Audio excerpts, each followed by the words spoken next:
Neville Goddard, January 28, 1964. Purified by the death of your delusion. Tonight's subject is about one's delusions, purified by the death of your delusions. You may find it, well, I don't say you will find it profound, no, but I've always felt that whatever is most profoundly spiritual is in reality most directly practical, and you'll find this very practical, but it does take us into other areas, possibly the most. If I could choose among the Beatitudes, I would choose the sixth, if I could choose. But it seems arrogant on anyone's part to choose among the great Beatitudes. The sixth Beatitude is, "Blessed are the pure in heart, for they shall see God." Matthew 5:8. This is a profound statement because man becomes what he beholds, and no man becomes God until he can see God. It's God and God alone who unveils himself that man can see him, but it's an everlasting expansion of the unveiling, as we are told so clearly in Paul's letter to the Corinthians, the 3rd chapter of 2 Corinthians. And we all, with unveiled face, beholding the glory of the Lord, are being changed into his likeness from one degree of glory to another, for this is by the Lord who is the Spirit. Verse 18. So he unveils himself in our presence, and we at that moment are transformed into the image of what we behold. We invariably become what we behold. The veil that we wear is this garment, and so he simply lifts it and exposes himself, and we behold him as we become him. But we are told there's a condition imposed upon it, and you might think, can I meet the condition? Let me repeat it. The condition is, "Blessed are the pure in heart, for they shall see God." You might wonder which is the more difficult, the condition or the promise, purity of heart or seeing God? Well, let me tell you from my own experience. God is infinitely merciful. He initiates the process by which you and I are purified. You could sit from now to the end of time and you couldn't purify yourself. God initiates the entire plan of purification and then devises the means by which we are purified. It happens so suddenly, you'll never dream in eternity how it happens. So let me share with you a story told to me this past year in the city of San Francisco, this past fall. He's one perfectly marvelous chap. He was born in Boston, Massachusetts, the only child of parents who came here from Ireland, raised in a very rugged environment where he thought if he fought daily he was a man. Come home with bloody noses, black eyes, and he thought that was the way to live. He went through life that way. Then came the Second World War, and so he went off to war. He was a sergeant in this company, and he found himself in New Guinea. The Japanese had pinned them down. The entire company was flat on their faces, dug in, and they couldn't move. He said, "Neville, let me now make a confession. Raised in my limited environment, in an Irish environment in Boston, Massachusetts, I had two extreme hates in my life. Not dislikes, hates. I hated Jews and I hated Negroes. You can't justify a prejudice because you can't. There's no reason in God's world why one should hate anything, but he hated. That was his confession. He said, I as a sergeant gave this Jew, who was a private, every dirty thing in the world to do when I was his superior. And here we are now pinned down in New Guinea by Japanese machine gun fire. We couldn't move. If I barely raised my head, I would feel on my steel helmet the bullets ricocheting off my helmet. You couldn't budge. They had us completely pinned down. And this Jew to my left said to me, Sarge, do you have any hand grenades? And I said yes, and I detached 3 from my belt, and could get them to him without being detected. And this Jew jumped up suddenly and completely wiped out the entire nest of Japanese snipers with their machine guns. He was severely wounded, but it wasn't mortal. At that very moment, I overcame all of my prejudices for the Jew. All the walls of Jericho came tumbling down. All of these ancient evils in me collapsed. And then I understood that statement which I had read, but I didn't understand it before. You see these buildings and you're so proud of them, as I was proud of my prejudices. I was an Irishman and I was Catholic, better than any other religion in the world, better than any person in the world, and all these were things that I hated. And then suddenly I remembered this statement. You see these buildings? Not one stone will be left standing upon another that will not be thrown down. Matthew 24:2. And the ancient prejudice, the ancient evil, crumbled within me, and I not only did not hate the Jew, I loved them.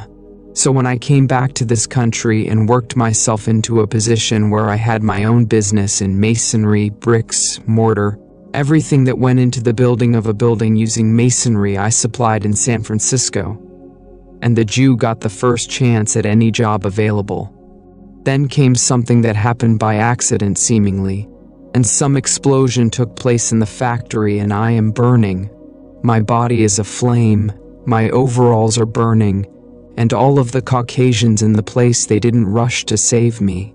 A Negro rushed forward, threw me on the floor, rolled me over and put it out, burning himself in the process. I was lit, burning, but he was burned. At that very moment, my hate turned to love. So today in my business in San Francisco, you want a job, you either must first be a Jew or a Negro. My hate turned into love. For I could not have plotted that. I couldn't have planned it. It just happened that it happened this way. Well, I'll tell you, it happened that way because God planned it that way. God became man that man may become God. There is nothing but God in this world. And so, when you sit there this night and you say, I am, that's his name. That's his great name, his only name. So, I am what? I am prejudiced? Alright, that's the wall he is going to tear down. I am prejudiced against this, that, or the other. He will bring it down. As he brings it down, he unveils himself at a certain level, and lifts your veil, and you behold him, and you become what you behold. So as we are told, and we all with unveiled face, beholding the glory of the Lord, are changed into his likeness from one degree of glory to another, for this is by the Spirit of the Lord who is the Spirit. And so, don't plot it, it's going to happen.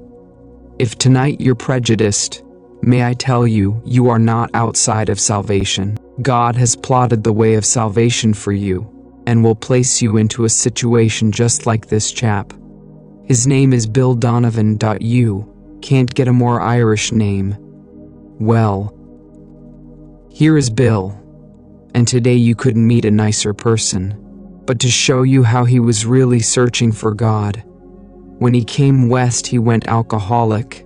With all of his prejudices, he went alcoholic, completely blind.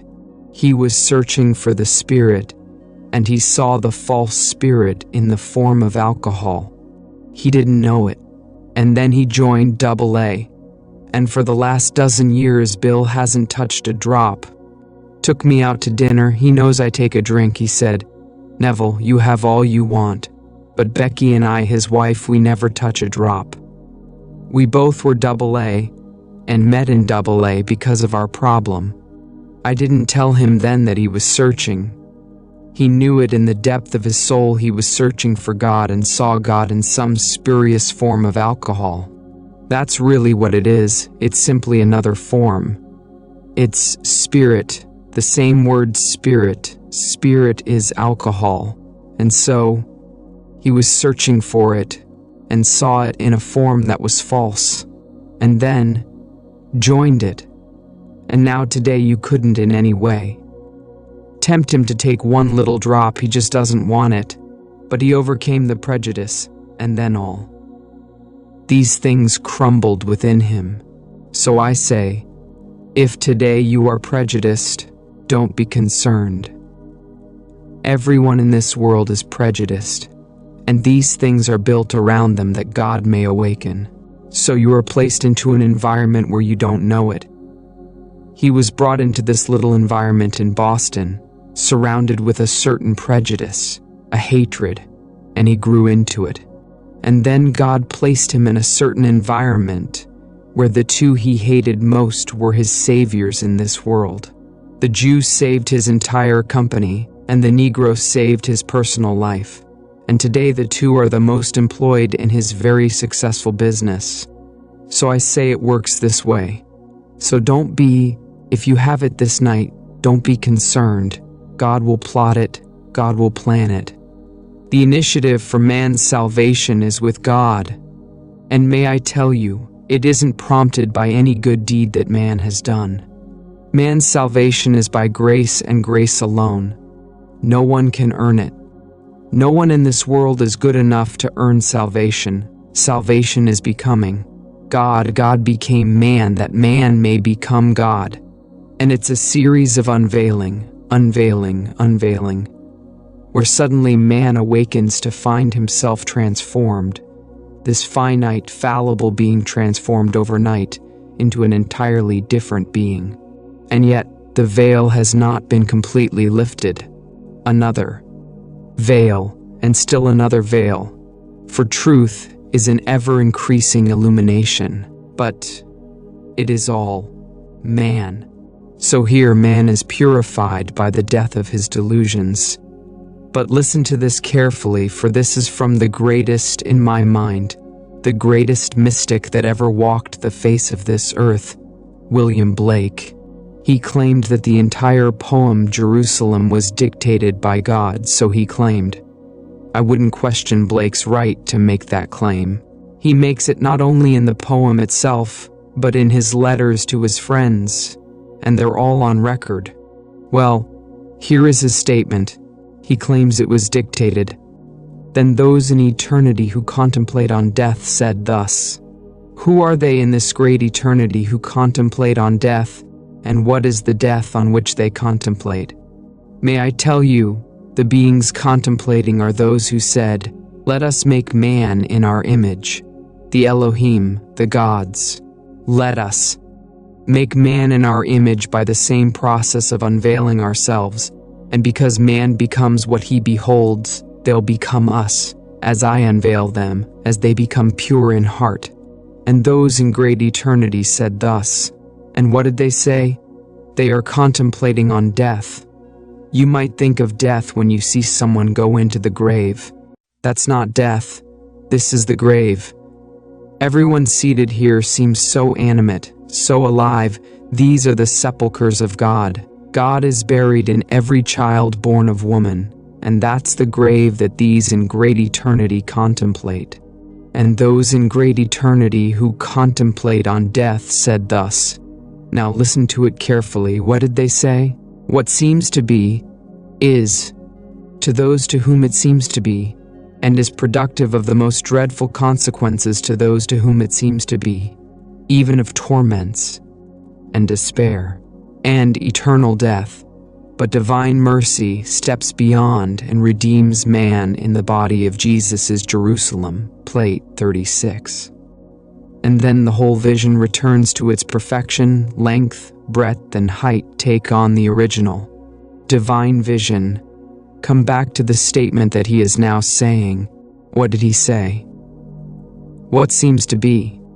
To Bill Donovan it seemed that a Jew was a coward, and he proved himself the bravest of them all in New Guinea.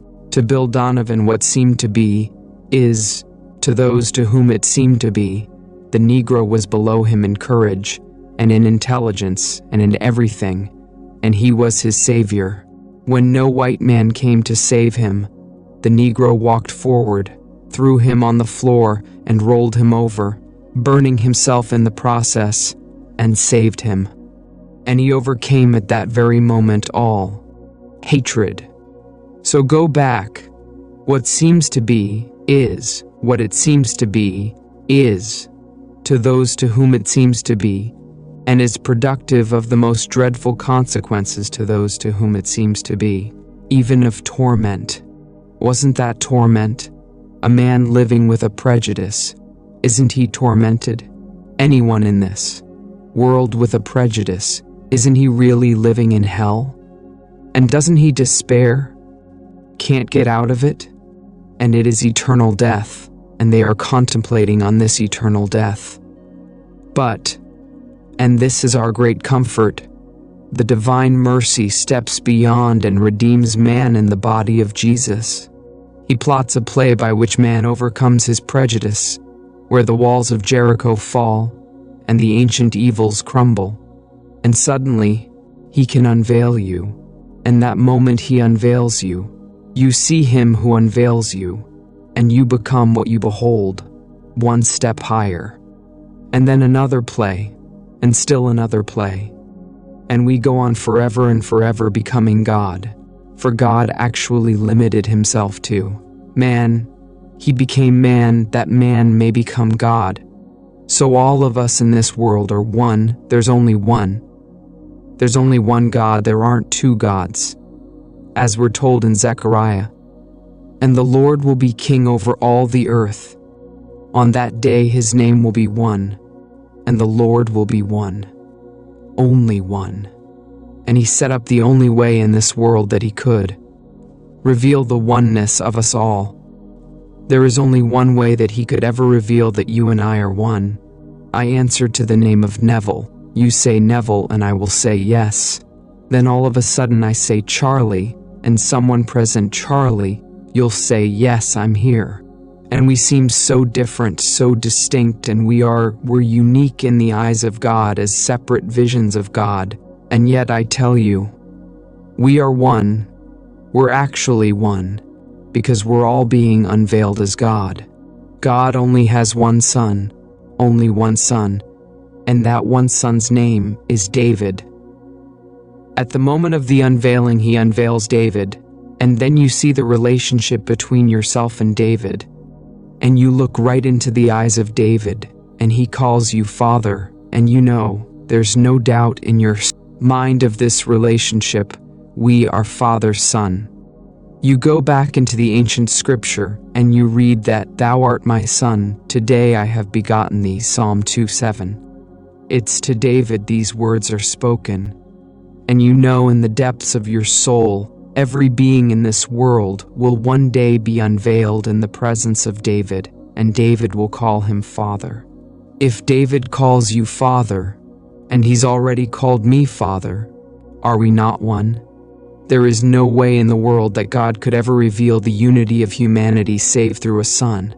And so, God so loved the world he gave his only begotten Son, not to walk with me as a friend but to reveal me to myself. John 3:16. God is unveiling himself in us. For let us make man in our image.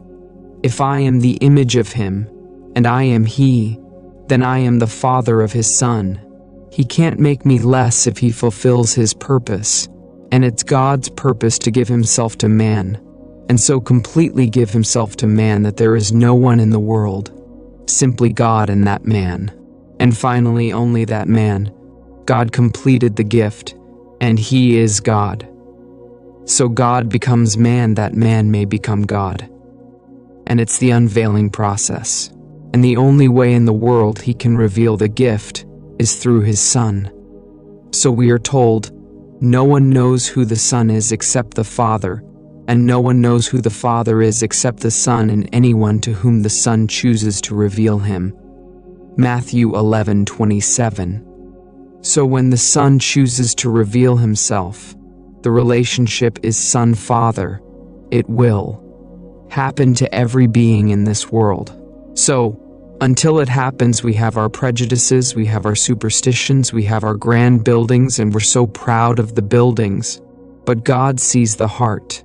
So blessed are the pure in heart, for they shall see God.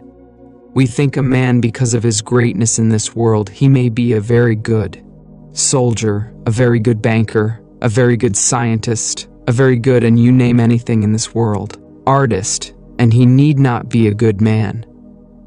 Well, God isn't seeing the status symbol on the outside with the medals on you because you are a good scientist.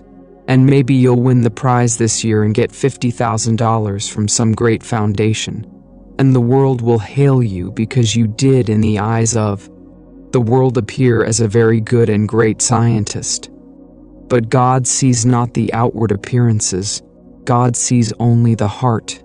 As we're told in the 16th chapter of the book of Samuel, 1 Samuel, and they brought before the prophet the first son of Jesse. And he said to himself, surely this is the Lord's anointed. Look at his height. Look at the beauty, the greatness of this man. His name is Eliab. Eli means my God, and Ab is father, so my God is father, and surely he is the Lord's anointed. The Lord said to the prophet, I have rejected him, for the Lord sees not as man sees. Man sees the outward appearance, and God sees the heart. 16:7. Then he brings another, I've rejected him. He brings a third, I've rejected him. And he marches 7 before him, I rejected them. And then comes David. He said, rise and anoint him. So David was the anointed, 16:12. And then we come into the unfolding of the story. When Paul tells the story of David, he said, he put these words into the mouth of God. Here is a man after my own heart. Acts 13:22. So here he sees a man after his own heart. And so, you behold David, you are he. David is his son, yet you are his father. For listen to these words, the Son of Man, who is called the Son of God. But the Son of God is also God the Son, don't forget that. The Son of God is also God the Son, for I and my Father are one. So he sets up a son called David, and he is your son. Therefore, you are his father, and the father of David is God. But you are the one that he brought out of humanity called David. David symbolizes the whole vast world of humanity, and he draws you out and reveals himself, glory after glory after glory. It's himself being revealed. So, as you are brought out, you are the Son of God. Now listen to the words, I will raise up after you your son, who shall come forth from your body. I will be his father, and he shall be my son too. Samuel 7. So you're brought forth as the Son of God. For the Son of God is also God the Son, one. I and my Father are one though. My Father is greater than I, John 10:2930. For the thing symbolized in this world is greater than the symbol. So I come symbolizing him who unveiled himself before me. And then I became him. Then he sent me back into the world, once more encompassed in my prejudice, and then he will tear it down and unveil himself with a still greater glory and send me back again. For there's no limit to the expansion of God unveiling himself in me, no limit. So truth is an ever-increasing illumination, forever and forever, and every being in this world is one. There's nothing but God. God and God alone became us that we may become God, and he had set up the means by which he unfolds it in this world. So I know we are purified that we may see God through the death of our delusions. When someone has numberless delusions, what is a delusion? Well, the dictionary defines it as a mental error, a false belief, especially that belief that is persisted in, that when one goes through it becomes, that's a fixation. Well, don't despair. Love them dearly, because God has plotted the means by which he's going to tear that building down. That building will crumble, whether it be someone who thinks himself because he has $1 billion he's better than someone else, and there are those who have it. God will tear it down. And don't despair when it crumbles. Someone who could not give them 1 penny to add to their fortune will be their savior, and then he sees that not the rich came to his support but the poor one. He will see. He may be prejudiced this day against rich people, you know. That's a prejudice too. That comes down. You can be very, very poor and you may have a frightful prejudice against those who have things, and those who have things have no reason to save you. Will save you. That's how God plots it, that's how He plans it. I speak from experience. When my father had the blow of blows in Barbados and no one came to see him because he was accused, wrongfully but accused, those who were playing it safe. One came home even to say, "How are you feeling, Joe?" Joe sat alone, and a man came, a very wealthy man, a very prominent person, socially, financially, intellectually. He came to Barbados for his health years ago and made a fortune.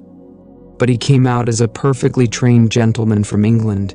He was cultured, he was a great athlete, he was a blue at Cambridge. He had all that it took. He was the only one that came home to see my father, and he said to Daddy, "Well, Joe, what can I do?" "Well," he said, "I have all these children to feed, and the servants to feed, and I have no money." "Well," he said, "what do you want to do?" He said, "All I know is simply what I've done before, a grocery business. Just what I did before. I did a good business and I was falsely accused. They took everything from me by the false accusations, and if I had money I'd go back into the business and run it as I did before, successfully." He went back to his office and he said to his people, "Mr. Goddard will open up in the next month or so a business, and I want you to extend credit to the limit. Whatever he orders you, fill the order, and no bill must be sent to him. When he has it, he'll pay." And so, we opened up a little business, and he stocked us to the tune of about $40 minus $50,000 in merchandise. We had no money, and when we sold it, we paid him. And when he died, and his son took over, if his firm had a match to sell, and it was a cent more per box than any competitor, don't come near the Goddards. He and he alone sold us the match. And so, when, say, 5-6 years ago, I know this much, they were doing with us in excess of $500,000 a year business. That was their initial investment. And so, if my father had any prejudice of the wealthy people of the world, for he had nothing as a boy, he certainly, that building collapsed and crumbled, that ancient prejudice, because one very wealthy, cultured gentleman came into his life and made it possible to once more start in a marvelous way. So your prejudice need not be against a certain race or religion, it could be against wealth. Those who have none could be prejudiced against the wealthy, and the wealthy may be prejudiced against something else. And it goes all over the world. These are the buildings spoken of in the 13th chapter of the book of Mark. You see these great buildings? I tell you, not one stone will be left standing on the other, but all will be thrown down. Verse 2. So, if today you have it, I know God has plotted and planned your redemption, and no one will be unredeemed. And so he will plot it and plan the scene by which the prejudice collapses in your presence, and you fall in love with that formerly, which you hated. And so you actually fall in love with it. And then eventually the whole veil is lifted, and God's only begotten Son calls you Father. You know, as he does it, you are not alone. He's going to call every being in this world Father. Therefore, really, you are one with every being in the world. Then you understand the poet. All things by a law divine in one another's being mingle. All things by a law divine.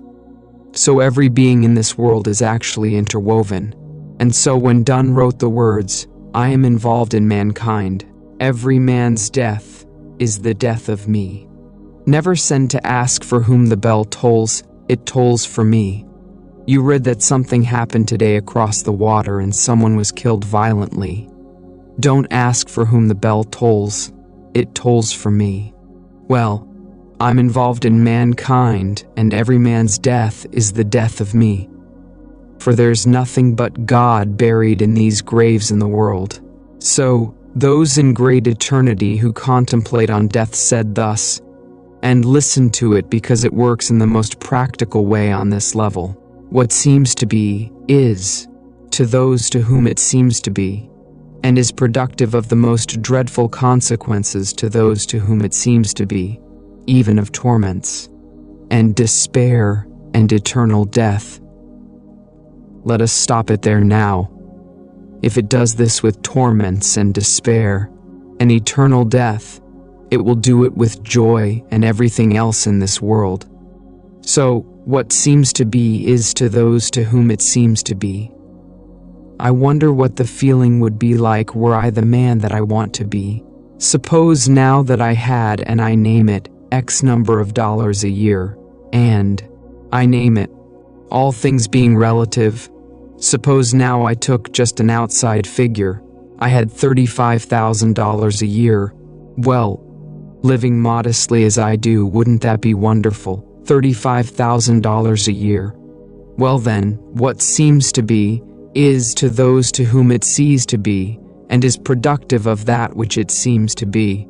If I dare to assume that I am it, and walk this earth just as though it were true, if I could live just as though it were true, then I would prove that statement. Now Blake claimed that these words were dictated to him by the Spirit of love who is God. Blake makes that bold statement, and I trust him implicitly. What seems to be, is, to those to whom it seems to be. But could I persuade myself that I am what at the moment reason denies? I'm taking this word delusion in a different manner, because delusion is to entertain a false belief. Well, could this now prove true? Well, when a man may have a false belief that the Jew is not his equal, and until this thing happened he acted so that he proved it to his own satisfaction, and when he did it to the Negro, did he not prove it to his own satisfaction?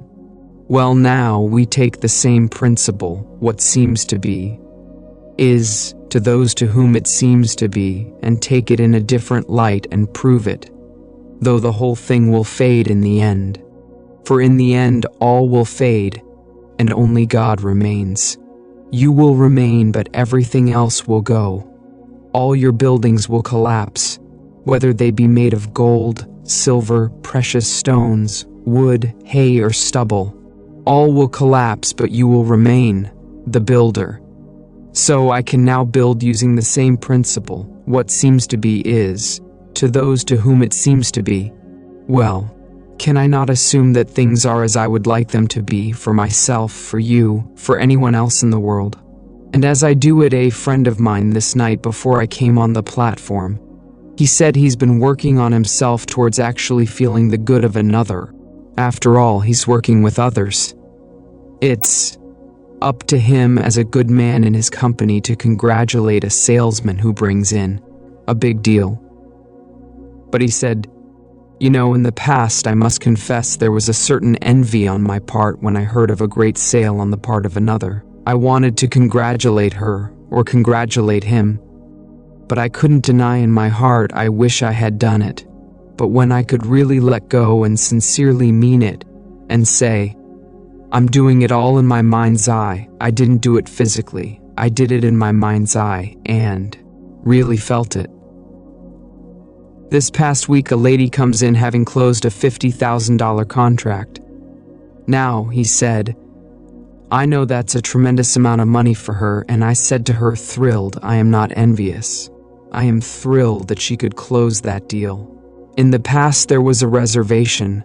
I wish I had done it, and so my congratulations were not completely from the heart to the point where I was really pure in heart.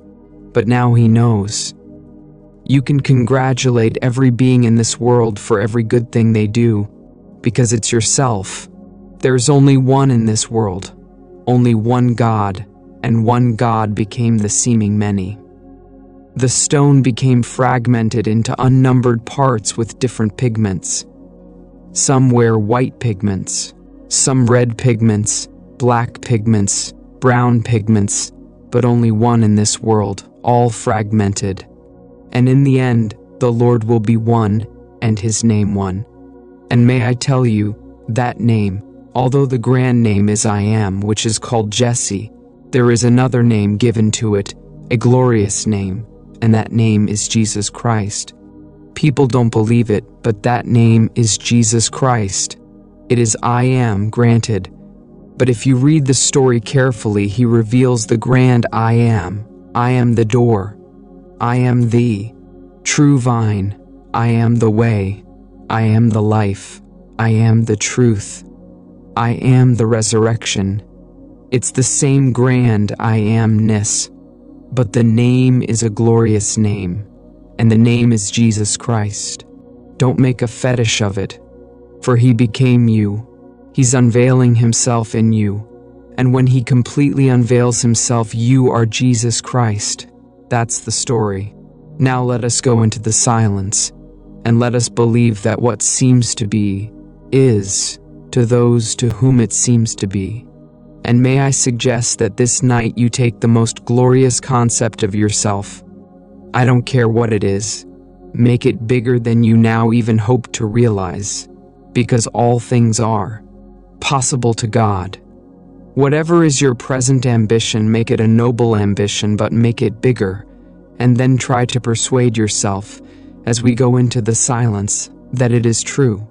Assume the feeling of the wish fulfilled, and then view the world from that assumption, that you can see reflected on the faces of these imaginary friends, that expression which implies that they see in you the man that you are assuming that you are.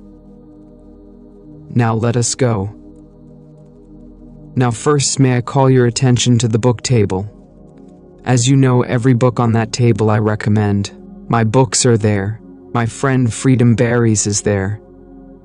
Any book on that table has my endorsement. And so, may I call your attention to it. On the way out, please stop and look them over if you have one, and you want to share your good fortune with another if you loved it, then you may. Get one for a friend. Now, are there any questions, please? Yes, sir. Q. Inaudible. A. To repeat the quote. It is the Gospel of Thomas from the Apocrypha, where man believes or women are taught to believe that they are secondary. Women are not secondary, because man is not a male and man is not a female. Man wears the garment of male and female, but man is the image of God. And so no one knows man. Man is the wearer of these garments, male and female. So as we are told in Timothy, woman will be saved by the bearing of the child, not bearing children, as priesthoods the world over have tried to convey to womanhood. Hats, bearing children. Everyone in this world will one day go through a certain mystical experience who is now wearing the garment of female, where they will actually find and feel themselves male, and then they will also know that they are man wearing that garment. I speak from experience. Man in the resurrection is above the organization of sex. In the resurrection, we are told that question was put to him in the most marvelous manner, Master. Moses in the law said that if a man marries and dies leaving no issue and has brothers, the brothers should marry his wife to raise up issue for the brother who died. Well, there were 7 brothers, and the first one married and died leaving no offspring. The second took her, and he died leaving no offspring. And the third, fourth, and finally 7 of them married her, and they left no offspring. Whose wife is she in the resurrection? And he said, You do not know the scripture, for the sons of this age marry, and are given in marriage. But those who are accounted worthy to attain to that age, to the resurrection from the dead, they neither marry, nor are they given in marriage, for they are sons of God, and sons of the resurrection. Luke 20:28-36. We're being prepared here to enter a new age altogether, where we don't need the relationship of male-female. It's a brotherhood, where we create out of our own wonderful imagination. Everything is subject to our imaginative power. We don't need the divided image of male-female. We are man, and man is not a male, and man is not a female, because man is God. You're looking at his face, yes, to me when I looked into the face as it was unveiled before me. It's man, granted, but above the organization of sex. Or so, that book is not included in our canon, but it's a glorious book. And I'll say to every lady, I know that my mother, my wife, my daughter, and all the ladies that I know in this world will one day confront David as David's father, not David's mother. He has no mother. And so, the most scholarly of all biblical criticism is the Encyclopedia Biblica, and that gives no mother to David.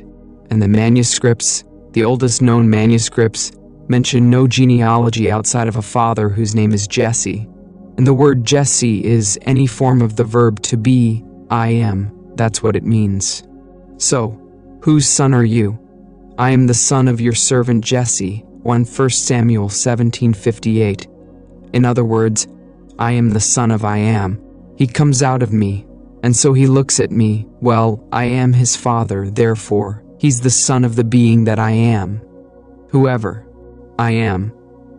So when they said, what shall I say?